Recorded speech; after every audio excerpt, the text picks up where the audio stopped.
السلام عليكم ورحمة الله وبركاته. اللهم صل وسلم وبارك على سيدنا محمد. سريعا كده مكونات التربة للنباتات الخارجي. التربة بتاعتنا بتاعت النباتات الخارجي بتبقى تراب اسمر ورمل. ان امكن وقدرنا نضيف شوية كبريت زراعي تمام، ما قدرناش يبقى التربة تراب اسمر ورمل. بنحط كمية حجم التراب ربعها رمل، يعني لو قصيص 25 بنحط ربع رمل والبقية التربة 3/4 القصيص تراب اسمر. بنقلبهم على بعض. طيب في خطأ ناس كتير قوي بتقع فيه، اللي هو بيقلب التربه وبيزرع على طول وبيسقي وفتحات التصريف ما بتجيبش ميه. ده بسبب ان التربه بتبقى ناشفه قوي. المفروض لما بنقلب التراب الاسمر والرمل بنرشرشها بالطريقه ديت بالميه، بنرشرش ميه عليها وبنقلبها كويس قوي.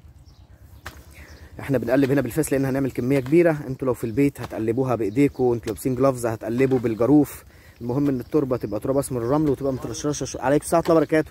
ونرشرشها شويه ميه علشان خاطر التربه تبقى شويه مبلوله، بحيث ان احنا لما ننقل الزرعه ونسقي التربه كلها تشرب، لان التربه السمراء تقيله ممكن تشرب من على الوش والنبات ما يشربش من تحت، وبالتالي النبات بيموت. بشوف انا على عمق 2-3 سم من على وش التربه بلاقي التربه رطبه، ومن تحت بتبقى التربه اصلا ناشفه وما خدتش الميه الكافيه.